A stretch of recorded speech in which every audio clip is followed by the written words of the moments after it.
For Jelena and Igor Gavrić, these steps lead to their past. The basement of the former Vukovar hospital is now a museum. The rooms have been kept almost as they were after the Battle of Vukovar in 1991. Many people sought refuge here from the fighting. Not all of them survived. Jelena points to her father.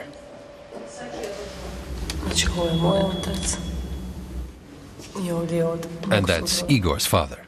Both men were ambulance drivers during the Croatian War. The last time I talked to my father was on October the 31st, 1991. We talked on the phone. It was my birthday.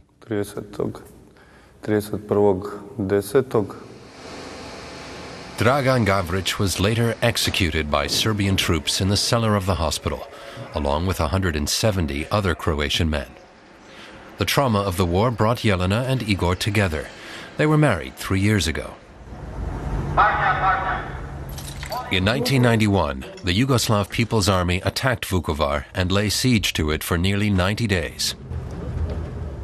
After the town surrendered, hundreds of soldiers and civilians were massacred by Serb forces, and at least 31,000 civilians were deported. Much of Vukovar has been rebuilt, but for the local residents, the psychological impact of the war remains. Croats now make up half the town's population, and there's a large minority of Serbs. But the two communities remain divided by mistrust. Jelena and Igor are members of the local war victims group. Igor also serves on the town council. He says he's concerned that the Croatian government has granted so many minority rights to Serbs. At some point, they're going to want full autonomy, and then the region will be Croatia in name only. That's a harsh assessment of the situation. But there are even disputes about which language should appear on street signs. Croatia's government says they should be in both Croat and Serbian alphabets, in line with EU minority policies. But rightist parties disagree with that. This poster from the last local election calls for a Croatian Vukovar. The right-wingers tried to play the nationalist card and lost the election.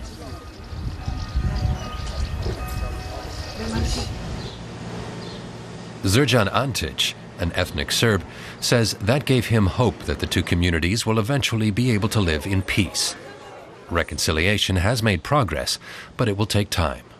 If the owner is Serbian, then can be recognized as a Serbian, so by the nationality of the owner.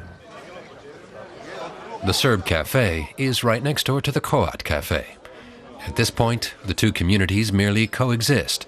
They don't really live together. Like Srđan Antić, Ljiljana Gajreka is also working to promote reconciliation.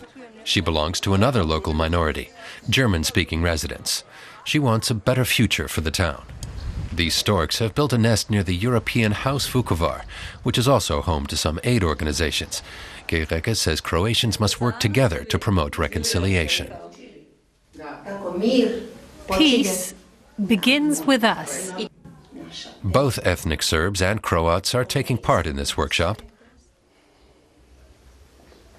Today, they're discussing the concept of forgiveness.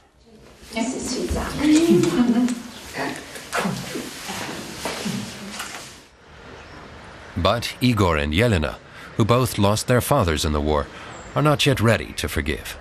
They still feel the pain of their loss too deeply for that.